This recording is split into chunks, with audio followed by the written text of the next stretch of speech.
आज की कुछ न्यूज हेडलाइन देखते हैं। सबसे पहले शुरुआत करते हैं कर्नाटक से। कर्नाटक में स्लीपर बस में कल रात को लगभग 2:30 बजे एक अन्य ट्रक से टकराने के कारण लगी हुई आग में लगभग 10 लोग जिंदा जल गए। बताया जा रहा है कि इस बस में लगभग 30 से ज्यादा लोग सवार थे। 17 साल तक निर्वासन के पश्चात तारिक रहमान ढाका पहुंचे। वे पूर्व पीएम खालिद जिया के बेटे और बांग्लादेश नेशनलिस्ट पार्टी के शीर्ष नेता हैं। दिल्ली हाईकोर्ट ने मंगलवार को पूर्व बीजेपी विधायक कुलदीप सेंगर की सजा को निलंबित करते हुए उनको जमानत दे दी। सेंगर को नाबालिग लड़की के साथ बलात्कार के आरोप में 2019 में उम्र कैद की सजा सुनाई गई थी।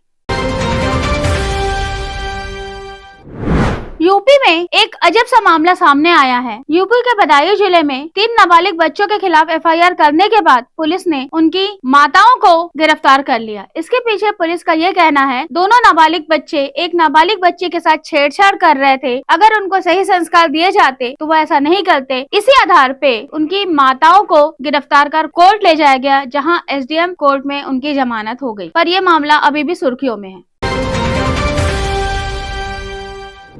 कल छत्तीसगढ़ बंद के दौरान रायपुर के मैग्नेटो मॉल में तोड़फोड़ की घटना हुई। बताया जा रहा है कि रायपुर मैग्नेटो मॉल में बंद के दौरान 30 से 35 बजरंग दल के कार्यकर्ता आ पहुंचे और लोगों से उनका आईडी कार्ड देखकर धर्म और जाति पूछकर वहां के आसपास के सामान को तोड़ना फोड़ना शुरू कर दिए।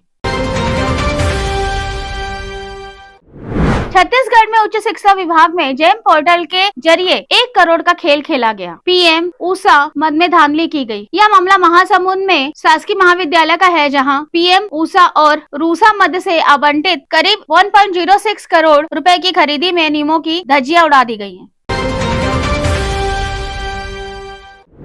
राजधानी रायपुर में लॉरेंस बिश्नोई गैंग के गैंगस्टर मयंक को कल कोर्ट में पेश किया गया और पेश करने के बाद पुलिस ने पूछताछ के लिए रिमांड की मांग की। छत्तीसगढ़ में अब राज्य के मंत्रियों और पुलिस के वरिष्ठ अधिकारियों को दिया जाने वाला गार्ड ऑफ ऑनर नहीं दिया जाएगा। यह घोषणा उप मुख्यमंत्री विजय शर्मा ने की। उन्होंने ये भी बताया कि केवल राष्ट्रीय और राजकीय आयोजनों में ही गार्ड ऑफ ऑनर की व्यवस्था बरकरार रहेगी।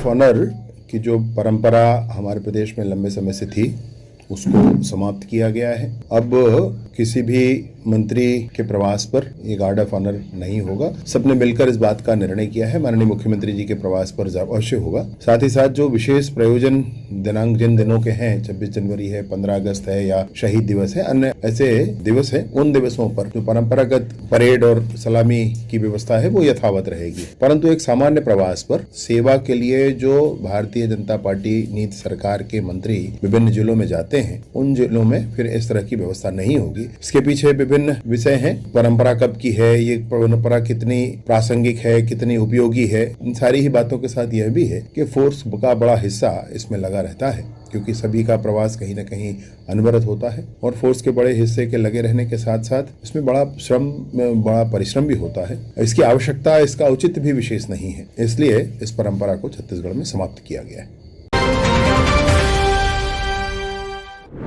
आज की न्यूज में बस इतना ही। इसी तरीके की न्यूज और नई सुर्खियों के लिए हमारे साथ जुड़े रहें। न्यूज T20 को लाइक सब्सक्राइब करें। न्यूज T20 से पूर्णिमा।